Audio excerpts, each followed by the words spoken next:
October 5th, 1971. 9:40 a.m. Bright blue skies and light breezes.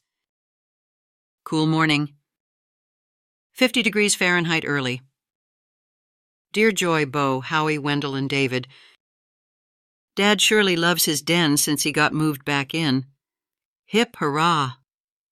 At last the living room is all ready for the carpet, and the carpet man has arrived to start laying it. The painter is still working, filling nail holes. Dad is removing the baseboards, and all the furniture is out of the room. After the painter had the north and east walls painted and they were dried, I took a sponge and stippled the off-white with gold in quite large designs. It is really pretty and makes the room seem wider and not so long. Now I see the rug man has brought carpet that is different than I chose. I chose a mostly gold, various shades with a little reddish brown, and this is shades of gold with red, orange, greens, and browns.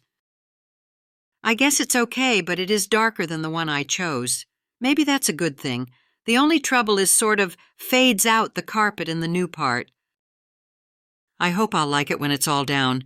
I'd better, for it has to last a long time. This rug man is quite a character, and I think he's the kind you have to watch. He drinks a lot. We've had some very hot weather recently in the high 80s and some places in the 90s, but Sunday p.m.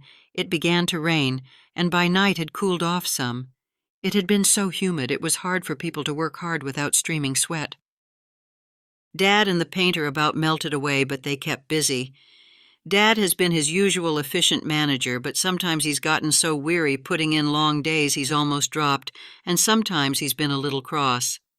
Mostly things have gone quite smoothly, and Dad is beginning to relax.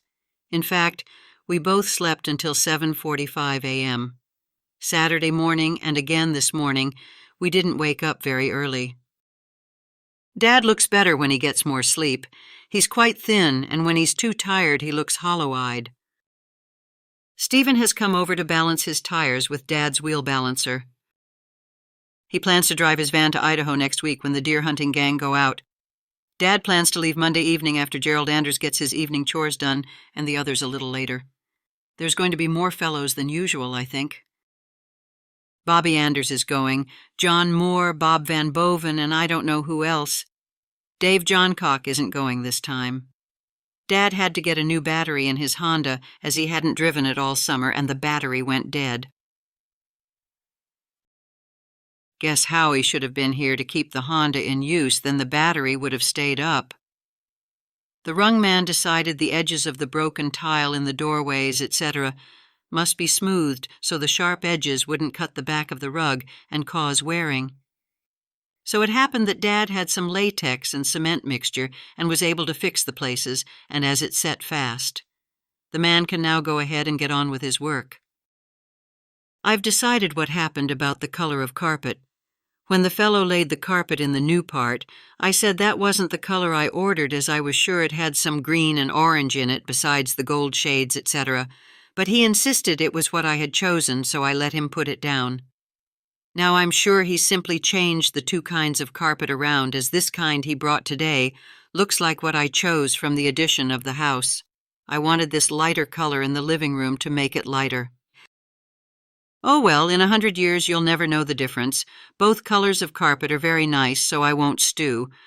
Our WMA was to have been today, this AM at Violet's, but I knew I couldn't go today because of the carpet man coming, so they changed it to Thursday instead, which seemed okay by everyone, I guess.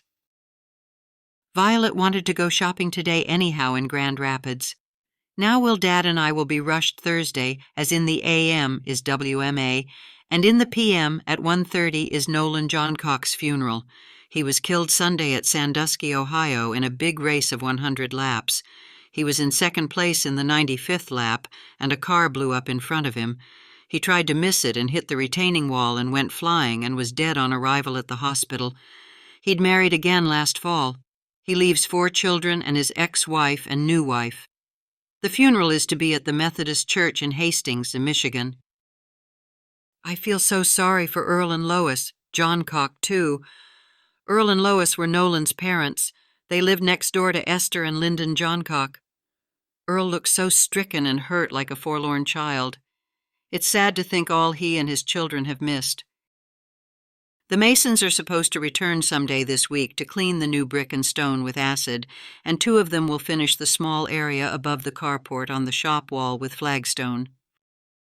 I guess we won't know how to live when there are no workmen around. The painter still has some to do. Dad stuffed insulation in the little space all around the wall above the brick, and now he'll put a narrow board over it, and the painter will have to paint that. We don't have the long awning up yet from the carport to the kitchen door, but guess Dad can do that with some help from the boys. Dorleen seems to be doing better. I don't get to see her very much. I went over yesterday p.m., but she was gone to Martin for groceries. She gets so tired yet, of course, poor dear, but hasn't had any more real bad spells since she was in the hospital. Dad and I were at Stephen's and Jenny's for Sunday dinner, which was ham. Then the hunting gang came in the p.m. for a big powwow. John Moore brought Lois and Bob Van Boven brought Laura's, so we ladies talked too. We think you are getting rain today. Here the autumn colors are getting real vivid, and it would be fun to go for a boat ride around the lake or even take a car ride around it. When we go to the funeral in Hastings, we can see the lovely colors. We hope school is coming along well for all our scholars there. How's football coming, Bo and Wendell? Oh, yes, David, the Osgood kids have 2 ponies now, and that's fun. Bye-bye, and God bless and keep you all in his tender care. We love you all. Dad, Mom, Jack, and all at Gun Ho.